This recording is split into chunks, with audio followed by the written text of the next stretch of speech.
গল্পটা হচ্ছে, আমি এবার বাংলাদেশ না শুধু উপমহাদেশের কিংবদন্তি শিল্পী শ্রদ্ধেয় রুনা লায়লা ম্যামের জন্মদিনে একটা ইন্টারভিউ করছিলাম, ছোট একটা ইন্টারভিউ।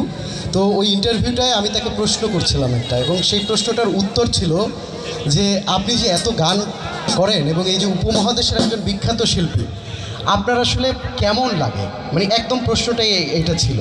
বলে আমি এখনও শিখছি। তো পাবেল ভাইকে মঞ্চে রেখে এই কথাটা বলার একটা কারণ, এইখানের স্পোর্টসে ছোটোবেলার থেকে গান করা পাভেল, তার যে চেষ্টা সেই জায়গা থেকে কিন্তু সে এখন খুব ভালো গান করে, এবং আমাদের এলাকায় আশা করি আগামী দিনে তার এই পরিশ্রম, তার এই অর্জন অনেক ভালো একটা জায়গায় নিয়ে যাবে। আমরা তার জন্য সবাই দোয়া করব কি না। এবং শিল্পী শেষ দিন পর্যন্ত শুধু শেখে, এবং আশা করি তোমার শিক্ষা অব্যাহত থাকবে এবং বড় শিল্পী হয়ে আমাদের দেশের মুখ, আমাদের ইউনিয়নের মুখ, আমাদের উপজেলার মুখ উজ্জ্বল করবে।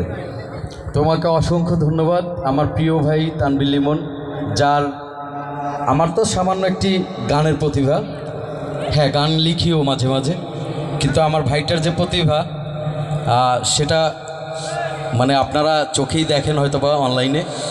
তো আমি সেই জায়গা থেকে বলবো আমার ভাইকে আল্লাহ চিরদীর্ঘজীবী করুক, আরও সুন্দর সুন্দর জায়গায় গিয়ে বড় বড় কিংবদন্তির সে সাক্ষাৎকার নেবে ইনশাল্লাহ। আর হয়তোবা একদিন আমার ভাই আমার সাক্ষাৎকার নিবি ইনশাল্লাহ, এবং আমি শিখছি, চেষ্টা করতেছি। ধন্যবাদ সকলকে, শুভেচ্ছা ও অভিনন্দন, আমার জন্য দোয়া করবেন। আমি চ্যানেল আইতে পাবেল ভাইয়ের একটা সাক্ষাৎকার করতেই পারি। আমি এইখানের একজন রিক্সাওয়ালা চাচার একটা ইন্টারভিউ আমি চ্যানেল আইতে করেছিলাম, কিন্তু পাবেল ভাইকে আমি ওই দিন করবো যেদিন আমি চ্যানেল আই স্টুডিওতে তাকে ডাকতে পারবো, এটা চাই আমি। থ্যাংক ইউ পাবেল ভাই, থ্যাংক ইউ। আর এরপরে যে শিল্পী আসবেন তার নাম হচ্ছে